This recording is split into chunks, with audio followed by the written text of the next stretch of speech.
Welcome to Afrobeats, Cars and Culture. I'm your host, Picasso.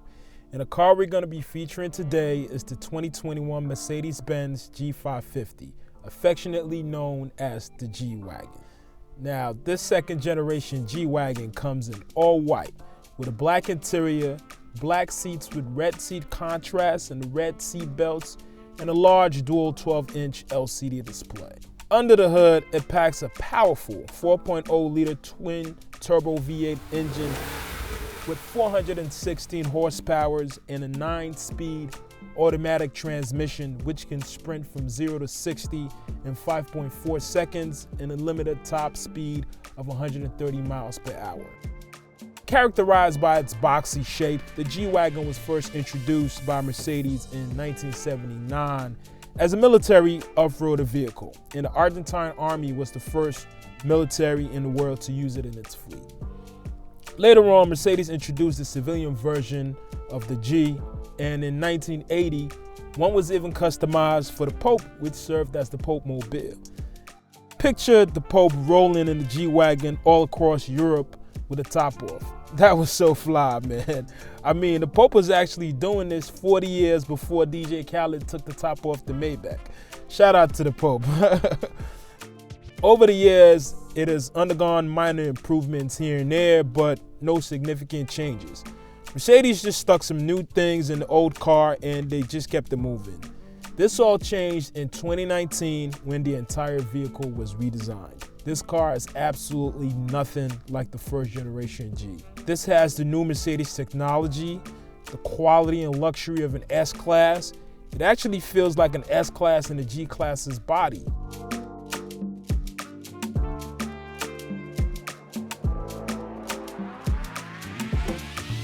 My guest today is Duncan, a Nigerian-American Afrobeats artist based out of Chicago. Duncan has been in the game for over a minute now and is working on a new project slated to drop in 2022.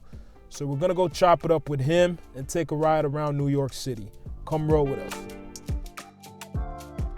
What's good with you, man? With this, man. Good. Good. Good to see you, Good to see you, man. No doubt. See, you got the rollie. Hey, we try to matching rollie. Man.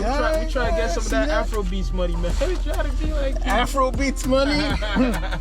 In America, when people think about Nigeria, they automatically think Lagos and Abuja, you know, and rightfully so, because Lagos is the old capital, and Abuja is the current capital, you know. But there's also another city that gets down, that gets really, really busy, you know, got a lot of talented artists. PA City, yo! City, you know, your city where you from, you know what I'm saying? Pawtucket, yo. Yeah, so with Burna's recent win at the 2021 Grammys, do you think your city's finally getting the recognition that it deserves? Pawtucket has always been doing dope. I just feel like Pawtucket just had a whole lot of talent that was way ahead of the time. Yeah, because I know Burna's from there, you're from there, Duncan, Mighty, Omale, you guys have a whole bunch of talented artists from out there.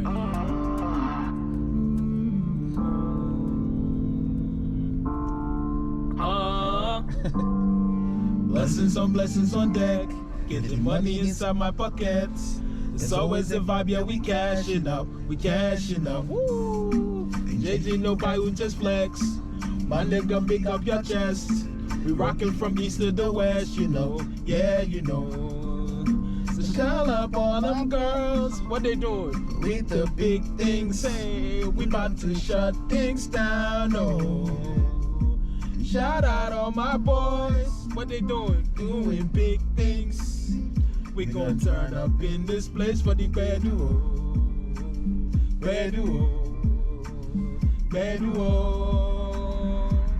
Turn up in this place for the bad duo.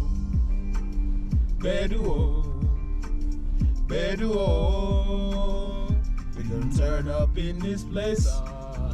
Now wait till they find, now you where you go see, now you where you go see. When they go see out, you go see out for the bedu. Now wait till they find, now you where you go see, oh. Now you where you go see, you go see out for the bedu. Oje.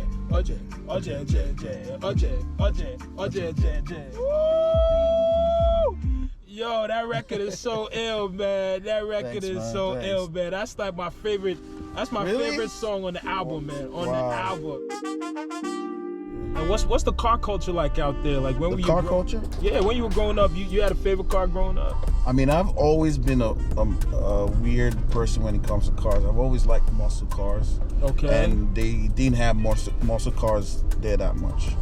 So for me, it was different. But I'm sure a lot of people like, BMWs and Mercedes, obviously, Mercedes-Benz. My favorite car growing up was the 1988 Mercedes 560 SEC. You know what I'm saying? And the first time I saw that car was in the Bobby Brown Don't Be Cruel video. Oh, wow. When Bobby pulled up in a dark alley with the beautiful girl, with the big body Benz. In the Every Little Step I Take video, it was like, yes, I drive a 560 SEC, and when I'm on the mic, you gotta see me. After he said that, I was like, yo, it's over, man. This is the car, man. Nobody can tell me nothing, man. Why don't we just fly away tonight?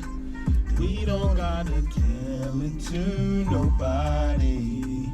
London, Paris, Prague, girl, you decide. Hey, it's you and I, yeah. Hey, I got no time for the airport. Private jets like the Air Force. Every day is a holiday, yeah. Hey, I got no time for the airport. Private jet like the Air Force. Every day is a holiday. What you tell him, Playboy? Why yo, girl, take it easy. Why yo, girl, take it easy. Why yo, girl, take it easy. Why yo, girl, take it easy. She said she wanna come with me. Where we going? Fly into overseas. What we do? Do trips like Hush Puppy. Oh, I learned EFCC. Haha, Louis bags in the back of the trunk. Yeah, we drinking, we no driving drunk. Dubai, Shanghai, Hong Kong, what they do everywhere, them I play my song. Why don't we just fly away tonight? Ching Chong. We don't gotta tell it to nobody. London, Paris, Prague, girl, you decide.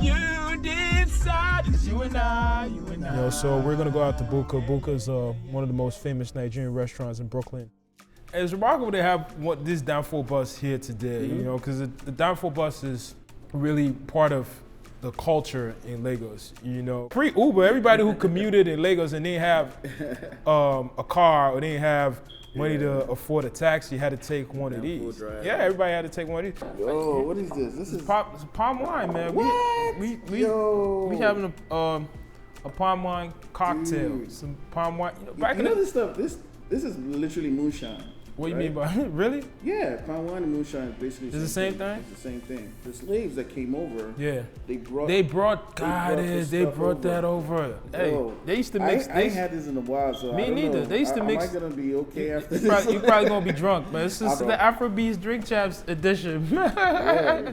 Cheers, bro. Ooh, this slaps. Yo, Chris. Thank you. Have you ever tried this stuff before? No. Man, you should try this. It's called goat meat pepper soup. So, you started out at 9 as a child prodigy, and you've been doing music ever since. Were your folks supportive of you choosing music as a career path when you started out early? Because I know a lot of African folks don't really play that. They want you to go to school, get a degree, and be a professional. And they kind of had a point back then. Like a lot of artists were starving. The music wasn't commercialized back then. A lot of artists weren't really making money. So were your folks supportive of you when they knew you actually had talent and this is what you wanted to do? No. But and even now it's still I get it, I get it. I mean, if someone comes up to me and tell me, oh, they want to do music and that's all they want to do, like they don't want to do anything, I'm going to tell the person the same thing my parents told me, but maybe, I'll be a little different about it. I wouldn't shut the person down completely. Like with me, they were like, complete shutdown. If my daughter today came to me and told me she wanted to do music, right? I'm not gonna shut her down, but I'm gonna try to make sure that she has Other options. other options. Right, Gonna try to make right. sure, look, it's important to have plan B, Okay. plan C, plan D, you know, so, and I'll support it, you know. Oh yeah, that's you Oh, that's and the me. goal. Okay, yeah, That's that's me. you. What's called egusi soup. You add the meat sauce, you add the meat, you add what's called pumpkin leaves, the leaves from the pumpkin. Okay. It's called ugu. It's that's the Nigerian word for it, ugu leaves. And that's what gives you this. Who's your biggest influence in music? Influence right now? No, ever. Like, Ever, period. Michael Jackson, obviously. Wow. MJ. Influence-wise, yeah. In what ways did he influence you? I would say he's will to just be the best at what he did. Yeah. You know, he always wanted to have the best performance. He always wanted to have the best mixes. He always wanted to have the best production. Yeah. Like he was all about just. And a lot of people, if you ask the same questions, they're like, "Oh, I want to be like, I want to be able to dance like him, or I want to be able to sing like him, or I want to be." They forget that for him to get to those levels, there have to be a mindset, a huge work mentality that he had to, like, really, really dish out, you know, to be able to do that. And who's the one Afrobeats artist that you would like to collaborate with? DeVito. Wow, why's that? Just because anything he touches is just this good luck that follows it. Yeah. I just like that karma Yeah. that he has. He might not be the best singer in the world or the best artist in the world, but he just has good karma with him. So I like to tap it. By this. With Afrobeats being a young genre, where do you see, what is the trajectory of the culture in the next 10 years? Well, what I see is sad. Why you say that? The people that are going to be making the money off of the music and not the owners of the music. Ownership. Ownership is very important. When hip hop first started, the naysayers said it was just a fad and it was gonna fizzle out, right? And fast forward today, hip hop is America's popular culture, right? It's popular culture, right? And in the late 90s and the early 2000s, when there was a lot of money in the music business, dancehall was really, really big. I mean, dancehall's always been big, but at that time, you had the Sean Pauls, the Buju's, the Elephant Mans, the Beanie Mans. They were all getting multi-million-dollar deals, right? They were making records of R&B and hip hop cats. They crossed over, and dancehall was really commercialized, right? But fast forward today, dancehall is still big, but those cats are not getting those same deals or getting those multi-million-dollar deals, and they're not being signed to majors as it used to be.